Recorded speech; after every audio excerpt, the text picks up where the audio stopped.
look to each of those being done in a manner that we traditionally have done them, which is one that can be accomplished peacefully. How long until things are under control tonight? Do you have a timeline?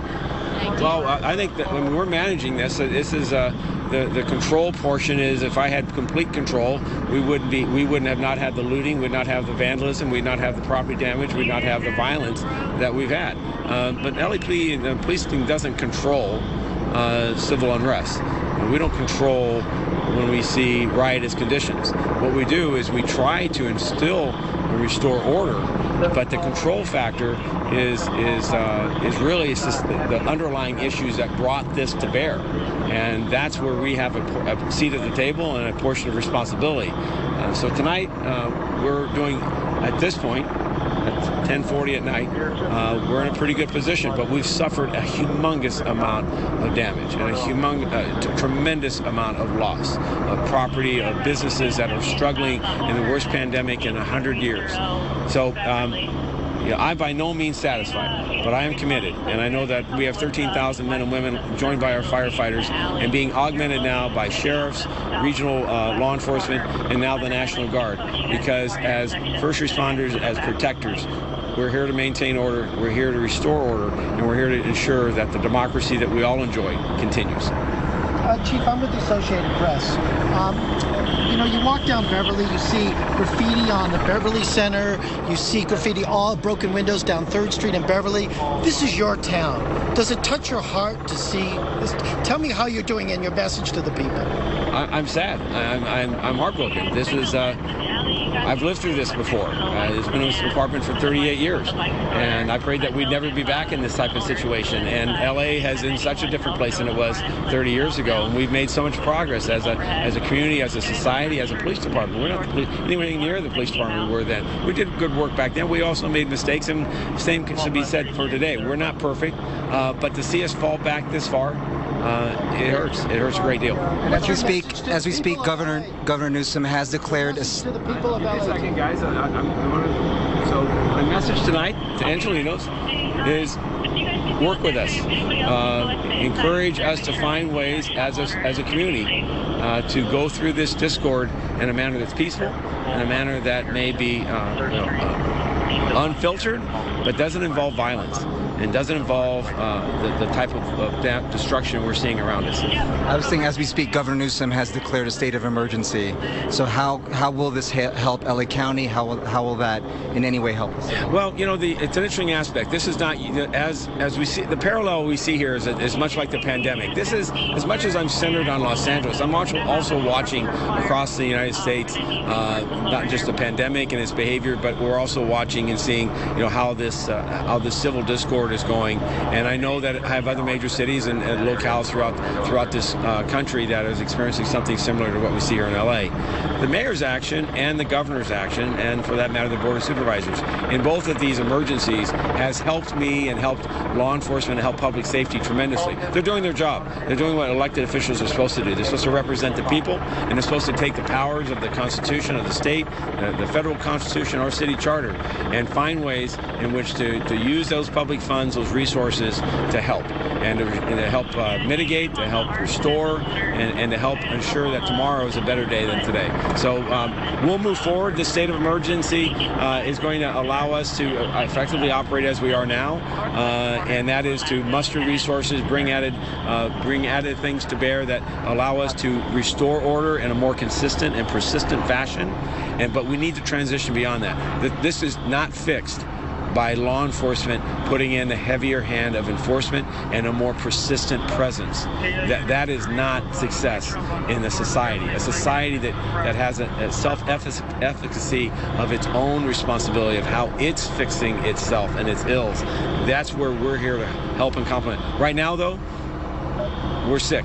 And right now, LAPD and public safety, fire, police, we're here to try to do the best job that we can in restoring order and maintaining it, safeguarding the lives and property of all Angelenos. Simultaneous to that, I'm hopeful that we can, as we do that, still allow a significant portion of people who are not engaged in this activity to engage in this discord in a peaceful way. I got to go, so thank you. Thank you. Thank you very much, Chief. Well, there you have it, Chief Michael Moore. he had a lot to say there, including the news that we do know that one officer was seriously hurt and under surgery after being hit in the head as they were just driving by. So it is a dangerous night, a scary night, and you see the chief there really on the front lines through all of this, and we have seen them, as I said, talk to protesters directly, trying to talk to them peacefully and to try to make sure that the violence subsides. We'll send it back to you. Well, if there are any journalism students that are watching this, Bob DeCastro just put on a master class in journalism to be walking through the streets to randomly find the chief of police, to interview him live. So many people were attracted to him, it became an impromptu press conference, and to get news out of him, and also to share the breaking news in the middle of all that, to find out that the governor, as he mentioned, has declared a state of emergency for LA County. The governor's statement saying that both city and county officials had requested that. He's granting their request, and also granting their request that the National Guard be sent into Southern California. They're expected to arrive by midnight tonight to be working overnight. To watch the chief there was so interesting, to be reminded that this is a chief who rose through the ranks. If you remember when he was applying for this job as chief, that is one of the attributes that he brought to the table with his resume of having been in so many positions before rising to the ranks of police chief. I'm wondering, for his officers to see him out there on the front lines with them, how comforting that must have been to know he is out there on the streets, and that he's been out there on the streets, having been with his department for 38 years. So what we're looking at here, Chris, is this is Crescent and Melrose, where we have been seeing police cruisers go through the streets trying to clear the streets and protect their officers in the process. And move potential rioters or looters out in the process as well. Bill Malusian, he is not too far from there. He is in the Melrose area. Bill, an update from your scene. Alex, here on Melrose, LASD has really started to fortify their position here. They've doubled the amount of deputies. Take a look right here, still holding the line in. There's a good reason why they did that. Just a short time ago, Sam, if we can pan to these protesters on the other sides of the street, somebody threw a really big firework at these deputies. It landed right into the middle of them where their truck is, blew up. The sheriffs then responded by throwing a flashbang back at them, and they all scattered down the street. But they have all since returned. Now, the deputies are taking a lot of verbal abuse here. There's a caravan up there shooting some pepper balls at somebody. Sam, you see them running away now. These protesters, they'll get a flashbang, or they'll get pepper balls shot at them. They'll go back down the street, and then they'll start coming towards this area. Again, caravans of cars keep driving by. People lean out the windows. They're on Instagram Live or streaming live, and they flip off the cops or say, "Blank you pigs." Everybody just, voicing their disdain for law enforcement here. The sheriffs aren't responding in any way. They're just shooting off some either rubber bullets or pepper balls when people get too close. But again, what they're keeping an eye out for, we showed you a little bit earlier, somebody threw a rock at those deputies. We just heard, Sam, if we can zoom in onto that rock one more time just to show the size of it. We just heard Chief Moore talking about one of his officers having a skull fracture and in surgery right now because somebody threw a rock at him. Well, that could have happened here as well. So these deputies, they're on high alert. They have crowds on each side of the corner here, and those crowds are starting to get a little bit bigger. Even though they disperse, they end up coming back, and they keep coming back. We have, some people keep pulling up in their car. Someone just threw a bottle at them here. Oh, that was a glass bottle, so that's going to get a response here. Flashbang. Here we go. Yeah, so that's exactly what we're talking about here, guys. They're throwing a lot of stuff at the protesters here.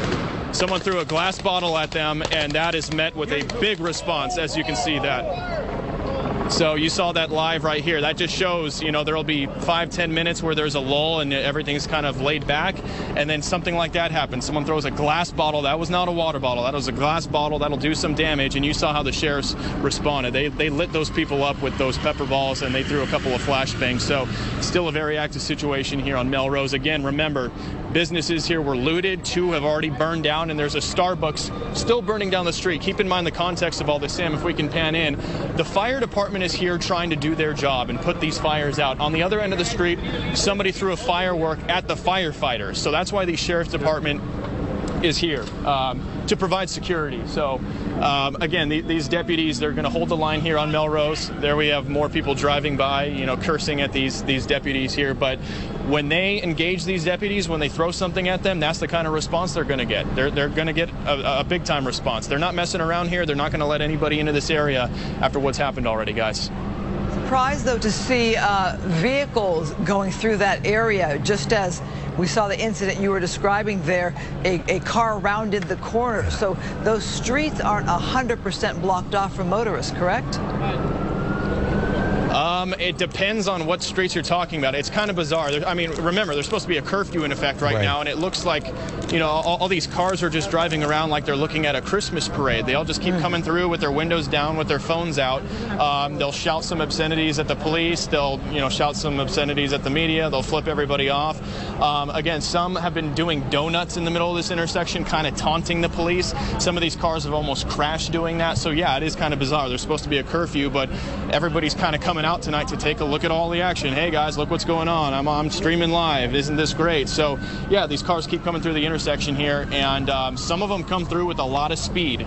I don't know what they're thinking or what they're trying to do, but they come flying through here. They do donuts, they do U-turns, and the deputies get on high guard. So you know, that's exactly what they're looking out for, is what you saw with that glass bottle. So you know, we'll have a few moments where it's lull and it's relaxed, and then something like that happens, and then boom, you get a little bit of chaos. Well, thinking may not be the forte of some of those folks that are coming through there right now.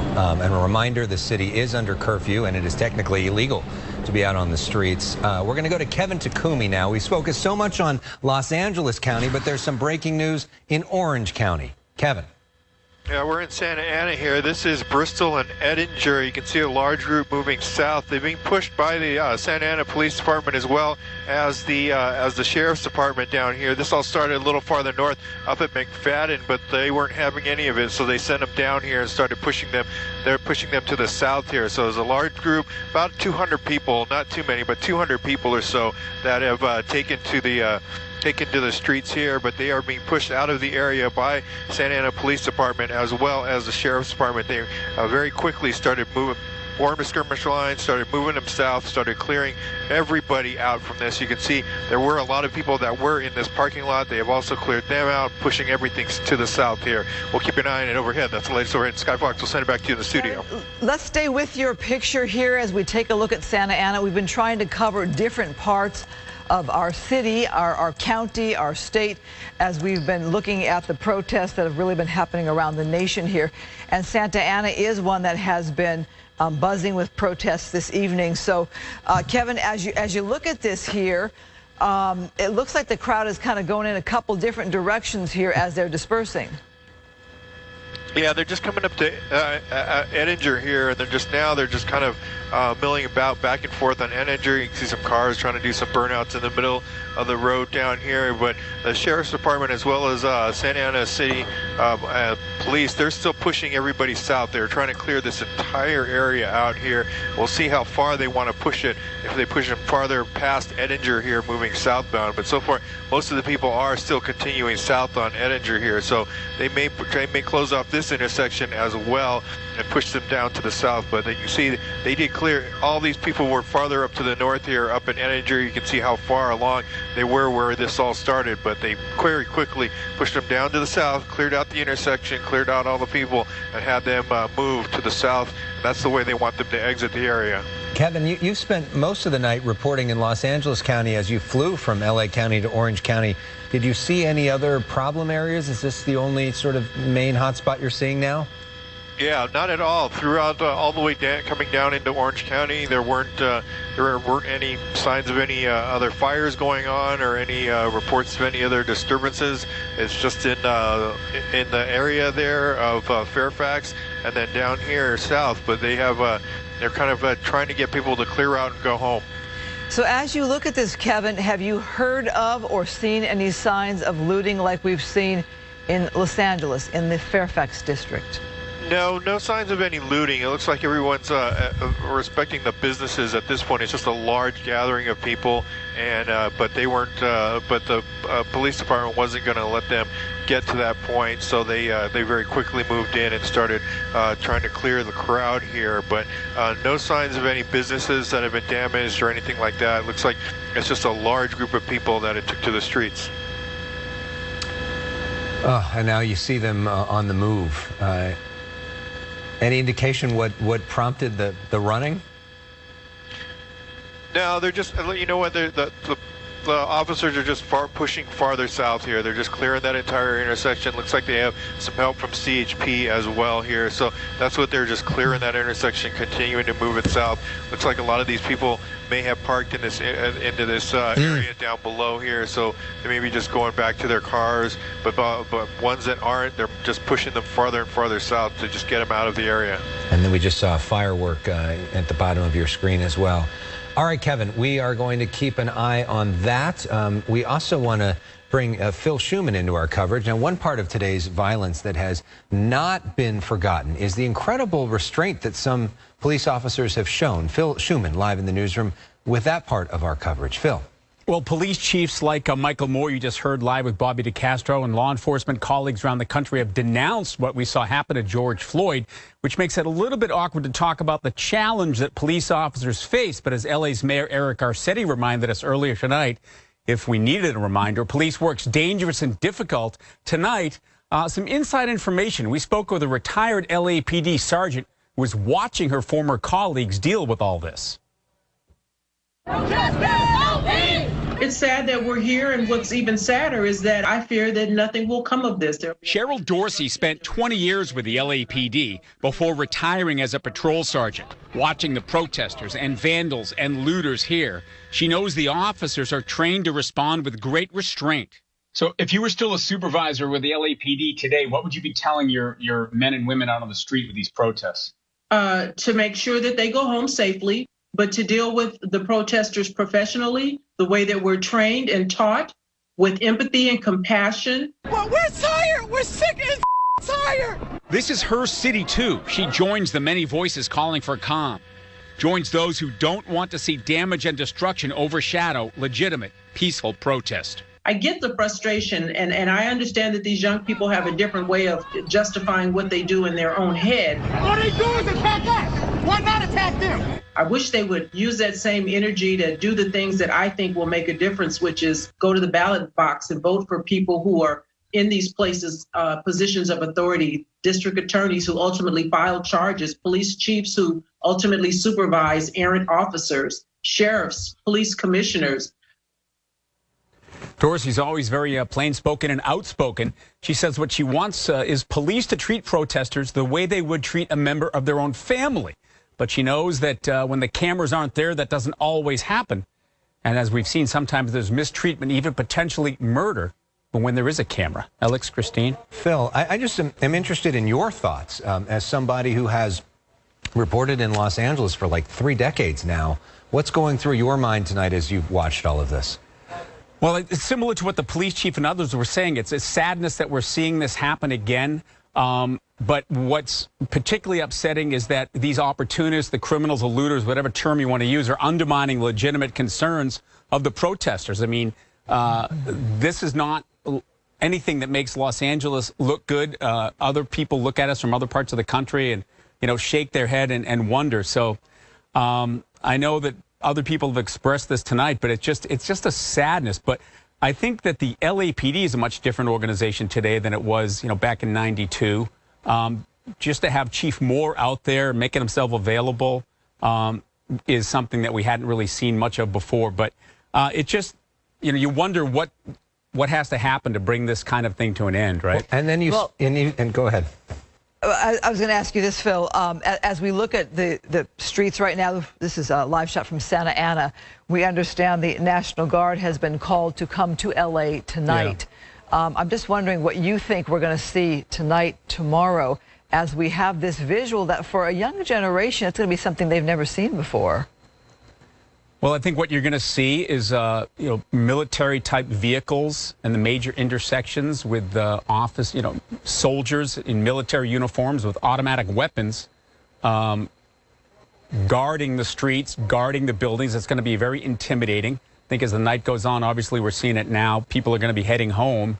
And tomorrow, when the sun comes up, I think people are going to be exhausted. And hopefully we won't see a repeat of this. There may be protests, but they may not gain the kind of traction that we saw tonight because they won't be able to outflank and outnumber the law enforcement response.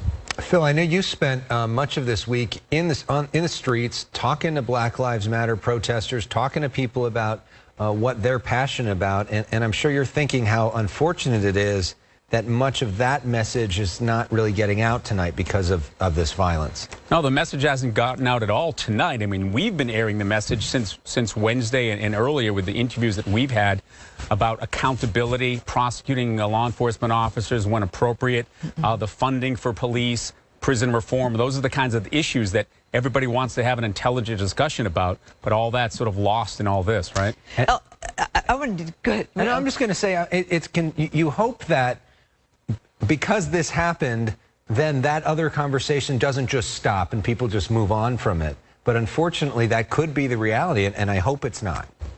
Well, I think everybody feels that way, right?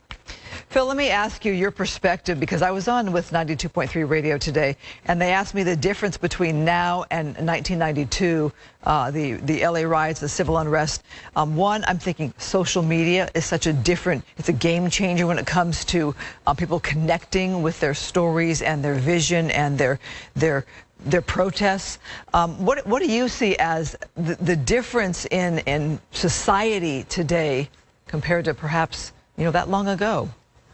Well, social media certainly makes it easy to organize and mobilize protests, but I guess if you wanted to be particularly blunt about it, not much has changed in 1992 to 2020.